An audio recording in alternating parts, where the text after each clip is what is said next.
You're listening to Two Tall Guys Talking Sales, where sales strategies meet real-world results.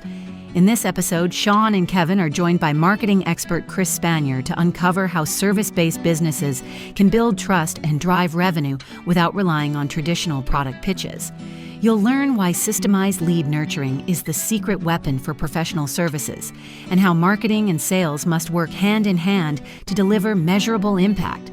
If you've ever struggled to market something intangible, this conversation is the roadmap you've been waiting for. Welcome back to Two Tall Guys Talking Sales. Today we are lucky. We have a returning guest onto our podcast. We don't do returning guests very often. We probably have done returning guests one other time, and now we have our second. So this is really, really good. Chris Spanier is joining us. Chris is the CEO of Carpe Diem, a marketing company based here in Cincinnati.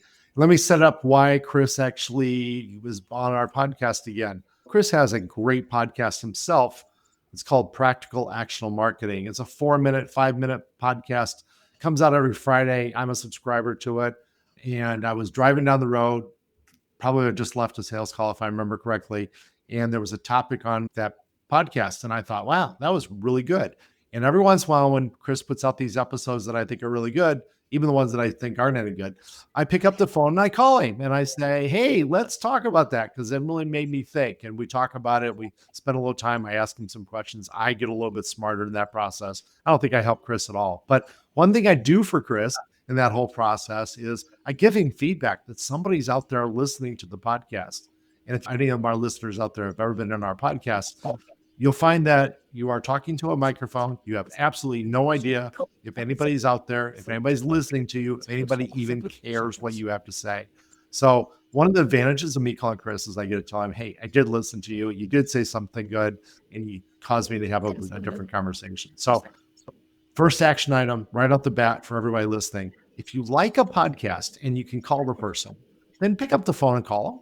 Now, obviously, if you're listening to a Wall Street Journal podcast or you're listening to some big Joe Rogan podcast or whatever, you're probably not going to get through if you call them. But if you call somebody local like Kevin or Sean or Chris, give us a call. We'd love to hear from you. Chris, welcome to the show.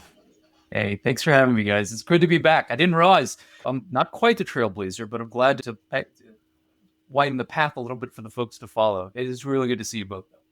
Well, it's great to have you on board. So when we were talking on the podcast, we were talking about how do you do marketing and how do you do sales for services businesses. So why don't you set us up a little bit, and then I'll let Kevin jump in here because he's just sitting back doing nothing right now. No, that sounds great. So I guess really quickly, if you go back, just like you said, Sean, when you're doing a podcast on a regular basis, it's always what do I talk about? What would be valuable? What can I send out into the world? And a couple of months ago, I was sitting down there and I was thinking back to my early days of starting as a marketing consultant.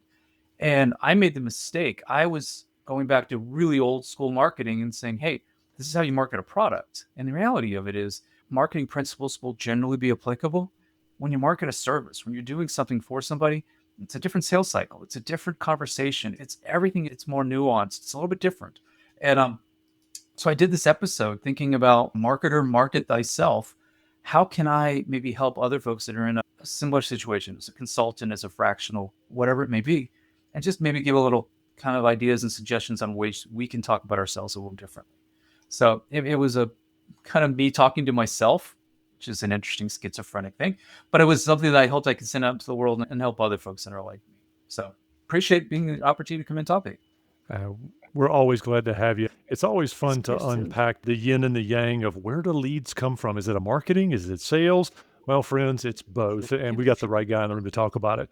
But Chris, I want to make sure that we don't skip the opportunity for us sales guys to start thinking about how do we measure marketing? Because the measurement is so critical. You know, Sean and I spend a lot of calories getting the measures right, the KPIs right for our customers. And we lead a lot of sales meetings where we're talking about the measures, whether it's pipeline fill, number of new opportunities, number of activities, not that we measure by activities only, but activities are a part of the sales cadence. So always interested to hear a marketer's perspective on that as well. Yeah, I appreciate that. And that's really true. I remember early on in my journey, I was talking with a mentor and he made the comment, he goes, marketing is half magic and half numbers. And I kind of looked at them like, but I wanted to get into the fun part. But what I realized was the numbers, the quantifiable numbers, there's always going to be qualitative things that you're going to look at. But the quantifiable, that's really where the proof comes in. So it's a conversation I typically have with any client of, hey, so great, now we're doing kind of the creative and we're talking about the messaging and who we're going to talk with, the personas. How do we measure this? And what's interesting is more times than not, one, they're a little freaked out that the marketer is bringing this question up, but then it leads to we're not sure how. So the answer varies. Sometimes you can get really good data. Sometimes it's more of okay, I think this is right. But even the discipline of looking and trying to make sure that you're doing as much quantifiable as possible makes a huge difference.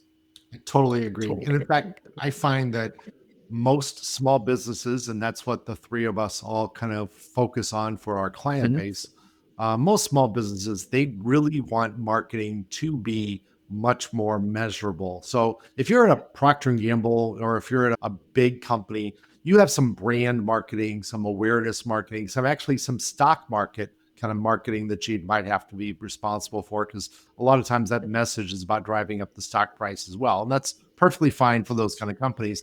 But for the companies that we're talking about, they're worried about how many leads did we get? Where did those leads come from? How do we put more gas on that fire? How do we make that happen? How do we do all the stuff we need to do to generate some more leads so our salespeople are doing a better job?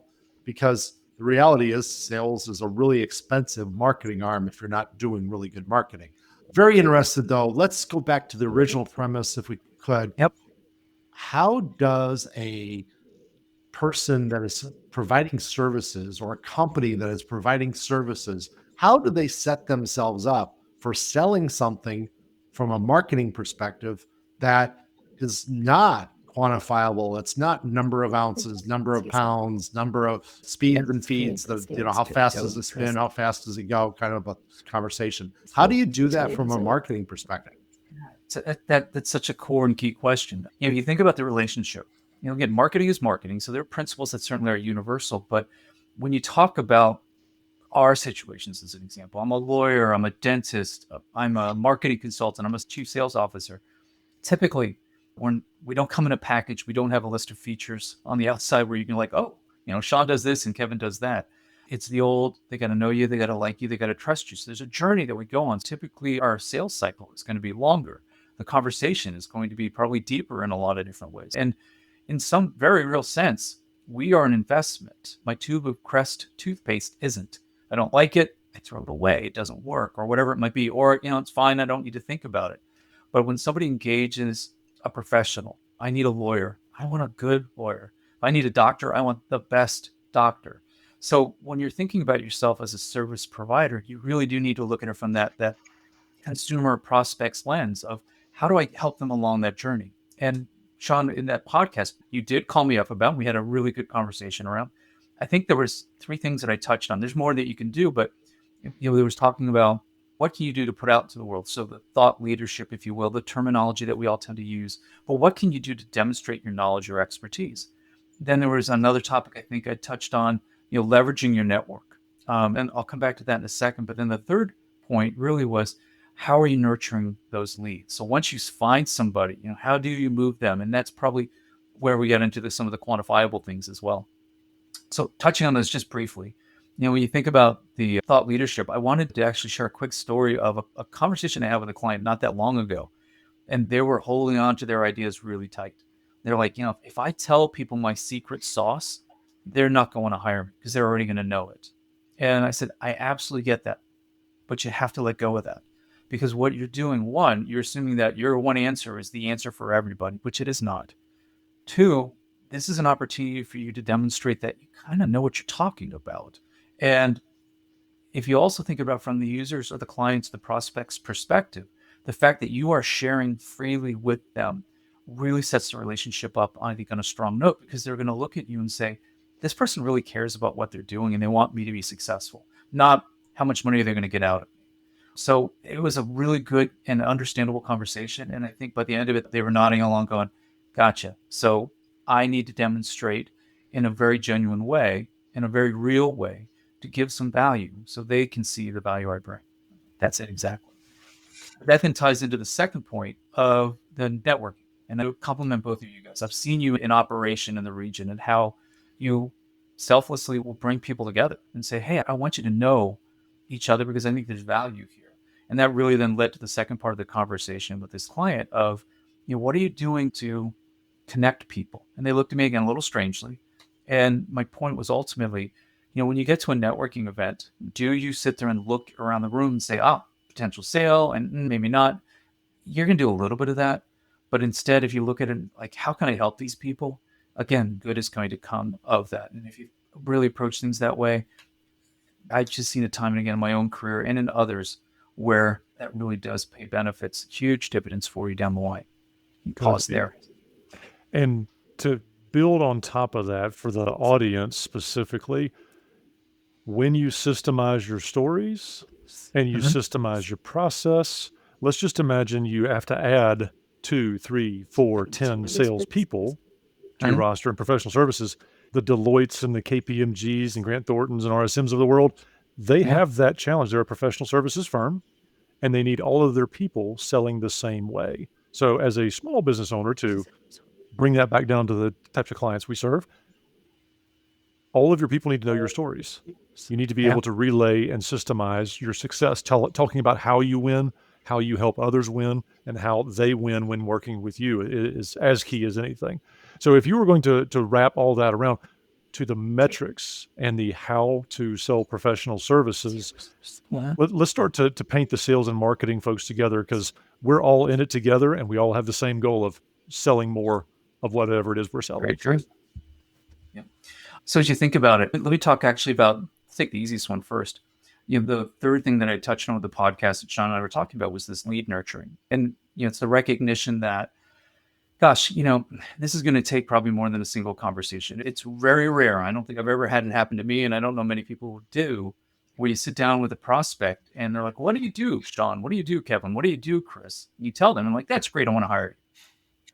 So you go through this experience and you're like, okay, so how do I keep pouring into them? So it's part practical. How do I keep reminding them that I'm out here?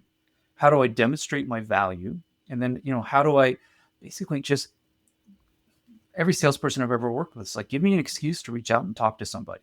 And so as a marketer, and then frankly, as a salesperson of my own services, I'm faced with that challenge. And so ultimately now to get to the quantifiable piece, Kevin, I think about, let's talk about a nurturing email campaign, right? Really well suited for those occasional touch points. Like, I don't want to be bombarding somebody 5 times a week saying, hey, do you need help on marketing? Hey, here's some more marketing. What I want to do is thoughtfully remind them that I am out there. And so what I might do is I've built a campaign that maybe every, 3 to 6 weeks. I don't want to go too far where they're like, who is this guy? But I want them to be long enough where they're like, oh yeah, this is Chris. He's that practical actionable marketing guy. Great. And then at a minimum, for those folks that are very sales minded, I'm like, alternate at least 50-50. Give them 50% where you're adding value, and then maybe make a pitch about what it is that you offer. I tend to go actually lower than that. I tend to probably more like 80-20, where I'm like, hey, let me give you something. Let me give you something else. Let me give you something else. And then what I'm looking at is on the back end metrics, where it's like, okay, so something simple. How many emails did I send? How many got opened? How many got clicks? And then actually got somebody to go to the site. Am I adding the proper tracking code so I can see when people open the emails, or what campaign was it? So there's things that you can plant along those lines. Now I am going to plant a seed here to say this might be a third episode you bring me back for, but even those things, Sean and I had a good conversation a couple of weeks on a different episode I did, where we were talking about email tracking and how that's starting to get pulled back. And there is an interesting evolution that is in some ways taking us back to the early days of marketing, where there aren't as good of analytics and metrics. But even with that, and I'm looking at this saying, okay, so if I sent 400 emails or 100 emails, whatever your right number is, can I track that back? So if I send it on Tuesday and Wednesday, let me look at my website. Let me look at the landing page. And even if the email tool strips all my tracking attempts out of there, I can still see a nice spike in the traffic to the website, and I can allocate that accordingly. Maybe it's a little more work, but it's that thoughtful analysis to say, okay. And then, I deploy A/B testing. So I'll have a lively debate with myself, and I'm like, well, I want to say it this way. I'm going to say it this way.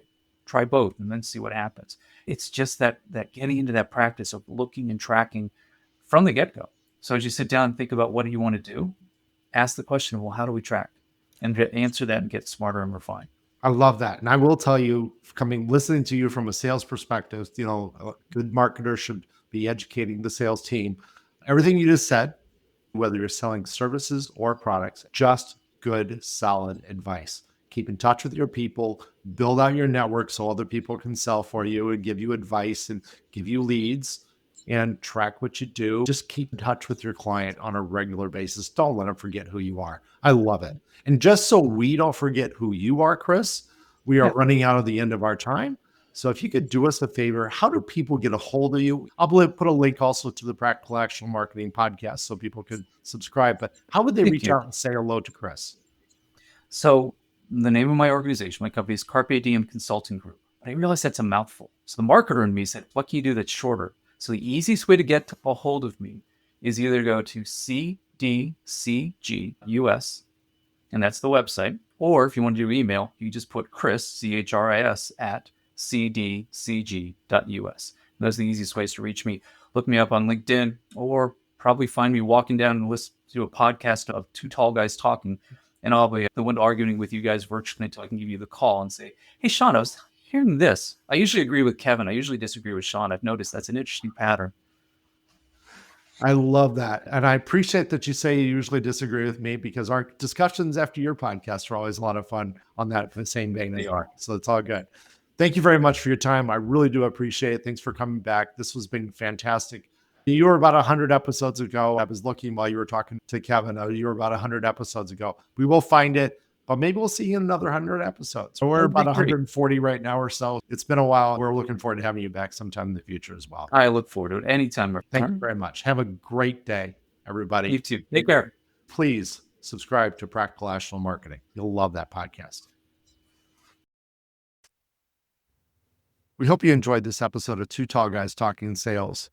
If you want to know more about how to improve your sales acumen, if you want to improve your sales performance, if you just want to be better, and if you think you can help others, then consider joining our peer community, where we have salespeople, sales leaders, sales managers in a group, helping each other, solving problems, helping each other get more deals, helping each other be more successful in their careers. If you're interested in that, consider taking advantage of our private peer community. Go to b2b-sales-lab.com. Once again, b-sales-lab.com. Look forward to talking to you, and as always, happy selling. What a powerful conversation this has been. Chris Spanier brought sharp insight and practical wisdom to today's episode. And if you're in the business of selling services, this one was especially valuable. One of the standout moments was the discussion on how service providers can build trust and authority through thought leadership, sharing meaningful ideas freely rather than holding them too tightly. Chris made a compelling case. Giving value early doesn't diminish your position, it elevates it. When prospective clients see your expertise in action, they begin to understand what you do and why they should trust you to do it for them. We also covered one of the most critical tools in any service-based business's sales process, lead nurturing. That significant actionable item, setting up a recurring value-driven email campaign, is something you can implement today. It keeps your name fresh, your value visible, and your prospects moving along the buying journey. Don't wait until the week gets away from you. Map out your cadence now while the strategy is fresh in your mind. And remember, if you ever need help with sales strategy, sales management, or growing your company's revenue, Sean and Kevin are here to support you. Their contact info is in the show notes, and they'd love to hear from you. You can also join the B2B Sales Lab, a thriving community where sales professionals and leaders get the answers, support, and resources they need to succeed. The link is in the show notes. Don't miss the opportunity to sharpen your edge. We'll be back again next Tuesday afternoon with another conversation to help you improve your sales game. Happy selling!